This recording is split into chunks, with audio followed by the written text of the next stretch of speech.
High court কি জানালো প্রতিনিধি অর্ণব হাজরার কাছ থেকে জানবো, কারণ এই 4000 যে লিস্ট, সেই 4000 লিস্ট নিয়ে কল্যাণ বন্দ্যোপাধ্যায় আবেদন করেছিলেন।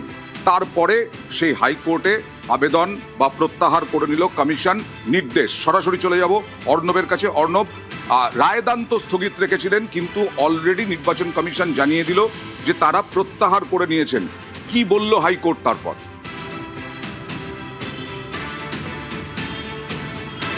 দেখো, বিচারপতি অরিজিৎ বন্দ্যোপাধ্যায় এবং বিচারপতি পার্থসারথী সেনের ডিভিশন বেঞ্চ যে নির্দেশ এবং পর্যবেক্ষণ রেখেছে, সেখানে ইসিআই সাবমিশনে যে বক্তব্য রেখেছিল, তারা জানিয়েছিল ইমেল করেছে তারা ইসিআইয়ের কাছে, যদিও আমাদের কলকাতার দপ্তর রয়েছে, সিও দপ্তর, সেখান থেকে জানানো হয়েছে সেই বিষয়টাকে উইথড্র করার জন্য।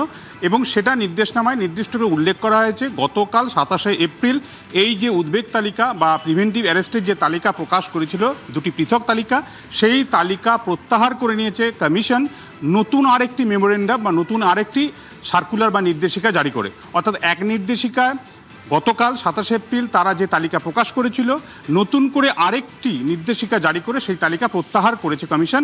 কাজেই তালিকা যখন প্রত্যাহার হয়ে গেছে, সেখানে বিচারের কিছু বিষয়বস্তু থাকতে পারে না, তাই এই মামলায় হস্তক্ষেপ করছে না কলকাতা হাইকোর্ট। তবে কলকাতা হাইকোর্ট বেশ কিছু পর্যবেক্ষণ রেখেছে, এবং যেহেতু সাংবিধানিক একটা কোর্ট, সাংবিধানিক আদালত, সংবিধানের 226 নম্বর ধারার প্রয়োগ করে কলকাতা হাইকোর্ট বিচার বা পর্যবেক্ষণ রাখে, সেখানে বলা হয়েছে কমিশন এই যে কাজগুলি করছিল, সেই কাজগুলির মধ্যে কোথাও একটা সংশয় তৈরি হয়েছিল নিরপেক্ষতা নিয়ে, এবং এই প্রশ্নই জনস্বার্থ মামলাকারীর আইনজীবী কল্যাণ বন্দ্যোপাধ্যায় তুলেছিলেন।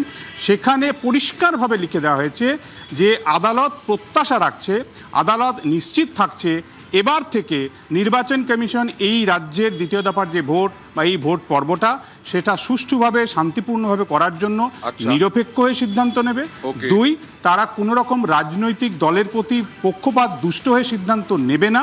এবং তার সঙ্গে আরও একটি কথা বলা হয়েছে যে প্রিভেন্টিভ অ্যারেস্ট আইনানুগ, অর্থাৎ আইনের প্রয়োজনে খুব দরকার হলে তবেই তারা গ্রেপ্তার করবে, নচেত এই পথের অবলম্বন তারা করবে না। কারণ নাগরিকদের একটা অধিকার রয়েছে, সংবিধান যে অধিকার 21 নম্বর ধারার অনুযায়ী দিয়েছে, তা মাথায় রাখতে হবে, সেটা অত্যন্ত গুরুত্বপূর্ণ আমাদের সকলের জন্য। বেশ, অনেক ধন্যবাদ অর্ণব। আর তৃণমূল বারবার এই বিষয়টাকেই ভয়ের বাতাবরণ তৈরি করছে বিজেপি নির্বাচন কমিশনকে দিয়ে, এই অভিযোগ বারবার করে আসছে। আর কিছুক্ষণ আগে পুলিশ পর্যবেক্ষক অজয় পাল শর্মার কথা বলছিলাম, দেখুন।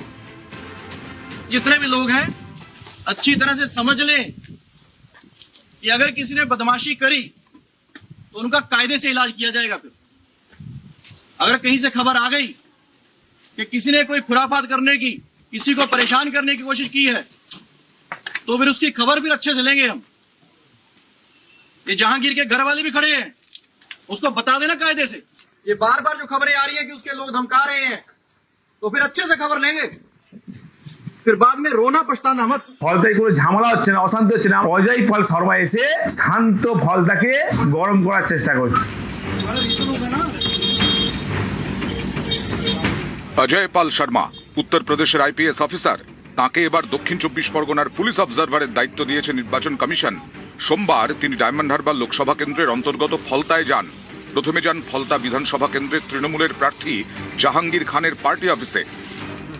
आपका घर कहीं हो, एफएसटी तो यही एरिया था। এরপর জাহাঙ্গীর খানের পাড়ায়। यही एरिया ना, ये जहांगीर खान का घर कौन सा है?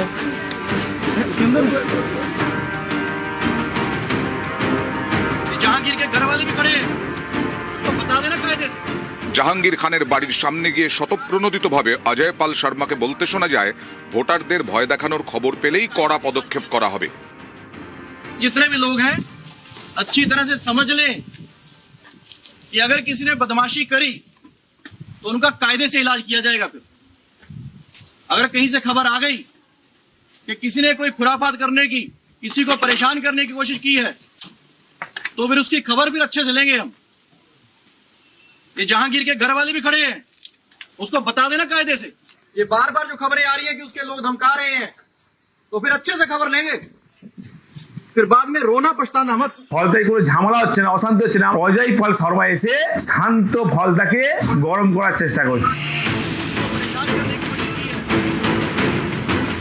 উত্তর প্রদেশের পুলিশ কর্তা, তাকে নিশানা করেছেন উত্তর প্রদেশের নেতা সমাজবাদী পার্টির अखिलेश यादव। शायद ये वही अधिकारी हैं जिन्होंने बड़े पैमाने पर अन्याय किया लोगों के ऊपर। मुझे नहीं पता है कि वीडियो कहां से और कहां पोस्ट हो गया, लेकिन अगर किसी अधिकारी का और आईपीएस अधिकारी का ये व्यवहार है तो उसके खिलाफ कार्रवाई करनी चाहिए। মঙ্গলবারও ফলতায় যান পুলিশ অবজারভার অজয় পাল শর্মা। এদিন যখন অজয় পাল শর্মার কনভয় জাহাঙ্গীর খানের পার্টি অফিসের সামনে দিয়ে যাচ্ছে, তখন তৃণমূল কর্মীরা স্লোগান দেন।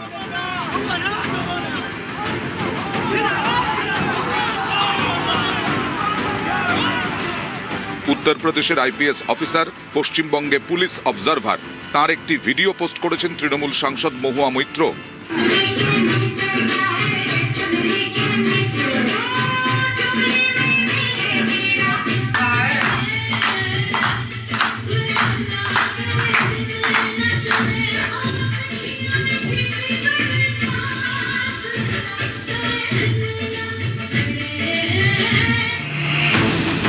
এই ভিডিও পোস্ট করে মহুয়া লিখেছেন, ফেয়ার অ্যান্ড লাভলি বাবুয়া, ভালো লাগলো এটা দেখে যে আপনি ফ্যান্টা কাপ স্টাইলে মজা করছেন। ঠান্ডা ঠান্ডা কুল কুল থাকুন, পশ্চিমবঙ্গ সব সময় তৃণমূল।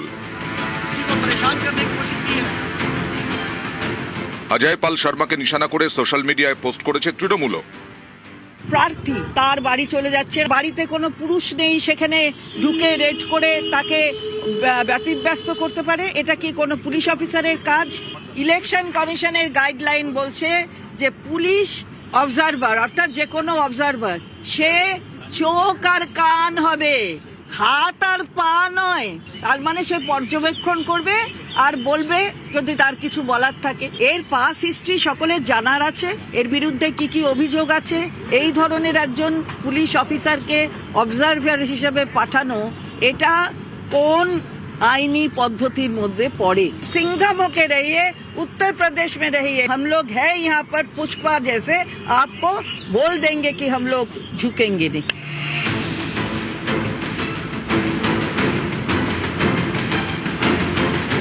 আমাদের নির্বাচনী ব্যবস্থার মধ্যে এই জাহাঙ্গীর, শাহজাহান, আলমগীর এরাই সমস্ত কিছু নিয়ন্ত্রণ করছে। আমরা জেনেও এতদিন কিছু করতে পারিনি। এখন সিংহম, ব্র্যাকঘম কিংবা পুষ্পা এরা সব আসছে। জাহাঙ্গীরের কোনো কথার কোনো উত্তর বিজেপি দেবে না। তার কারণ বিষয়টি বিজেপির সঙ্গে জাহাঙ্গীরের নয়, বিষয়টি নির্বাচন কমিশন এবং জাহাঙ্গীর। जहांगीर के घर वाले भी खड़े हैं, उसको बता देना कायदे से। নিউজ 18 বাংলা। বিষয়টি নির্বাচন কমিশনের সঙ্গে জাহাঙ্গীর, বিশ্বজিতের কাছে যাব। বিশ্বজিৎ, বিষয়টি নির্বাচন কমিশনের সঙ্গে জাহাঙ্গীরের বিরুদ্ধে অভিযোগ যে ধমকানো, চমকানো, অনেক ভয় দেখানো এইসব করেছেন। তারপরে গিয়ে হুঁশিয়ারি দিয়েছেন একজন পুলিশ পর্যবেক্ষক। এর অসুবিধা কি? দুটো জিনিস দেখো, এই বাংলায় ধমকানো চমকানো নির্বাচনের আগে 48 ঘন্টা এটা নতুন কোনো বৈশিষ্ট্য নয়। এবারে কি দেখছি, কে ধমকাবে? রাজনৈতিক মাস্তান যারা তারা ধমকাবে, নাকি লাইসেন্সড মাস্তান যারা তারা ধমকাবে? আসলে এমন একটা ন্যারেটিভস তৈরি করে দেওয়া হয়েছে এই বাংলায় যে সিংহম বা দাবাং পুলিশ অফিসার আসছে, তার সিনেম্যাটিক রোল। এটা দেখুন, সিনেমাতে ভালো লাগে। তাকে পাঠানো হয়েছিল ভরসা জাগানোর জন্যে, অর্থাৎ সাধারণ মানুষের ভোট দিতে যাওয়ার যে ভরসা সেটা নেই, তিনি এসে এই ভরসা জাগাবেন, মানুষকে বলবেন ভোট দিতে যান। কিন্তু এখানে একই সঙ্গে প্রার্থী বা তার গ্রামে গিয়ে যেটা করছেন তার এখতিয়ার কতটা সেটা নির্বাচন কমিশনকে দেখতে হবে, আমি পুলিশ অফিসারকে বলছি না। তবে এর সঙ্গে এটাও ঠিক যে তিনি যেভাবে বেরিয়ে পড়ে বিভিন্ন বাড়িতে বাড়িতে যাচ্ছেন, সঙ্গে পুলিশ নয় সেন্ট্রাল বাহিনী নিয়ে, সেখানে কি শুধুমাত্র পলতাতে ভরসা নেই? বাকি সারা পশ্চিমবঙ্গে কালকে যে 142টা আসনে দক্ষিণ 24 পরগনার জন্য পাঠানো হয়েছে। বলছি যে এই যে পুরোটা কনসেন্ট্রেট হয়ে যাচ্ছে একটা জায়গায়, অন্য জায়গায় নয়। এক হচ্ছে তার এখতিয়ার নিয়ে প্রশ্ন উঠছে, দ্বিতীয়টা হচ্ছে উনি ভরসার জায়গায় ভরসা কতটা জাগাতে পাচ্ছেন। তবে একথা আমি বলবো যে প্রত্যেক পুলিশ অফিসার হোক, আপনি হন, আমি হই, আমাদের রাইট টু প্রাইভেসি আছে। তার দক্ষতার সঙ্গে তাকে তুলনা করা হচ্ছে সিনেমার সঙ্গে। তার এক অ্যাডমিনিস্ট্রেটিভ দক্ষতা অন্য কোন পুলিশ অফিসারের সঙ্গে তাকে তুলনা করা হবে সেটা আমরা বলছি না, আপনারাও বলছেন না, খালি বলছেন তিনি এনকাউন্টার স্পেশালিস্ট। এখন বলুন, একটা নির্বাচনে কি এনকাউন্টার স্পেশালিস্ট দরকার হয়, নাকি সুষ্ঠু হিংসা মুক্ত নির্বাচন করা? এটা নির্বাচন কমিশনের চ্যালেঞ্জ। আসলে ভয়ের বাতাবরণ তৈরি করার জন্য, যেটা তৃণমূল বারবার অভিযোগ করছে। আমরা আবার আসব এই আলোচনাতে। তবে এটা জানিয়ে রাখি, আগামীকাল সবার নজরে কিন্তু হেভিওয়েট, সব থেকে হেভিওয়েট ভবানীপুর কেন্দ্র। একটা ছোট্ট ব্রেকের পর ফিরে আসছি।